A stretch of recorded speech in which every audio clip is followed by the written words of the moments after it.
अस्सलाम वालेकुम नाज़रीन, उम्मीद है आप सब खैरियत से होंगे। आज का जो हमारा मौजू है वो है इस्म ज़मीर और इस्म ज़मीर की अक़साम। इस्म ज़मीर को अंग्रेज़ी में प्रोनाउन कहा जाता है।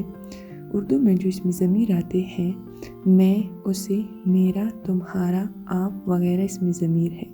और अंग्रेज़ी में जो प्रोनाउन यानी इस्म ज़मीर है वो है ही, शी, इट, दे।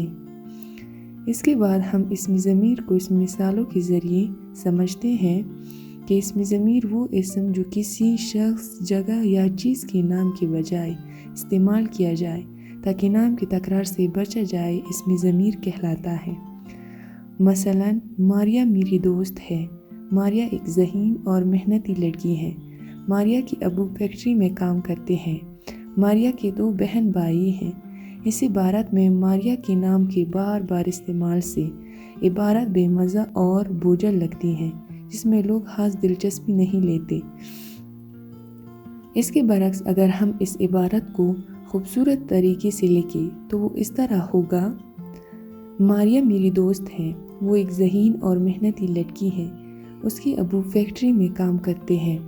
दर्जाबाला इबारत में मेरी, वो, उसके इस्म ज़मीर है।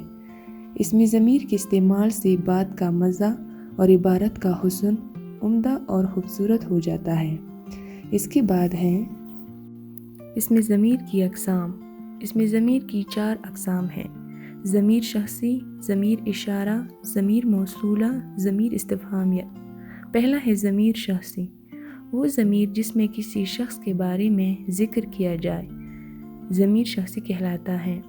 उसके बाद ज़मीर शख़सी की 3 अक़साम हैं: ज़मीर मुहातिब, ज़मीर मुतकल्लिम, ज़मीर गायब। ज़मीर मुहातिब वो कलाम है जो मुहातिब के लिए इस्तेमाल होता है, मसलन तू या तुम। इसके बाद है ज़मीर मुतकल्लिम, जो कलाम करने वाला अपने लिए इस्तेमाल करता है, मसलन मैं या हम। तीसरा है ज़मीर गायब। ज़मीर गायब वो ज़मीर है जिसका ज़िक्र हो रहा हो लेकिन वो हाजिर नहीं है, मसलन वो, उस, उन्होंने। उसके बाद है ज़मीर मौसूला।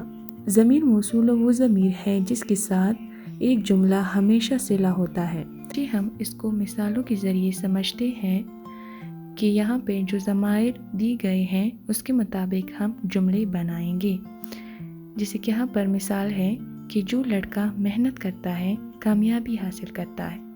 तो यहाँ पर 2 जुमलों को मिलकर एक बात की वजाहत हो रही है, लफ्ज़ जो की वजह से। इसके बाद है जौन सा कलम चाहे ले लो।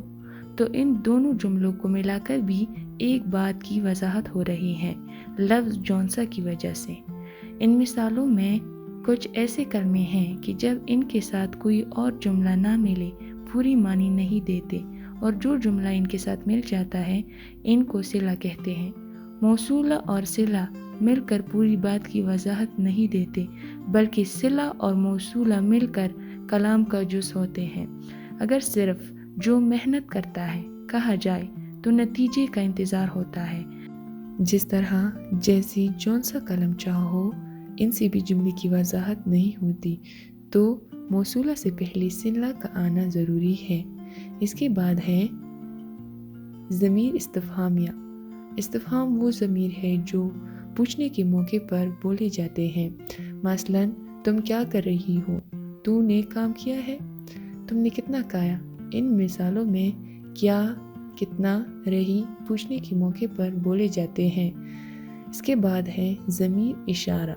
ज़मीर इशारा वो इस्म है जिसमें किसी शख्स, जगह या चीज़ की तरफ इशारा किया जाए, ज़मीर इशारा कहलाता है, मसलन वो लड़का, वो पहाड़, वो किताब वगैरह। इसके बाद है ज़मीर इशारा की अक़साम, यानी 2 अक़साम हैं: इशारे करीब, इशारे बईद। इशारे करीब वो इस्म जो किसी नज़दीक शख्स, जगह या चीज़ की तरफ इशारा करने के लिए इस्तेमाल हो, इशारे करीब कहलाता है, मसलन ये, इस, इन, इन्हें वगैरह।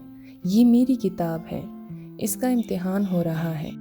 इशारे करीब की मिसालें हैं। इसके बाद है इशारे बईद, وہ اسم جو کسی دور جگہ یا چیز کے لیے استعمال ہو اشارہ بعید کہلاتا ہے۔ مثلاً وہ، انہیں وغیرہ۔ وہ میری کتاب ہے، انہیں ایک ضروری کام تھا۔ تو یہاں پر تھا آج ہمارا موضوع۔ آپ سب اپنا خیال رکھیں۔ اللہ حافظ۔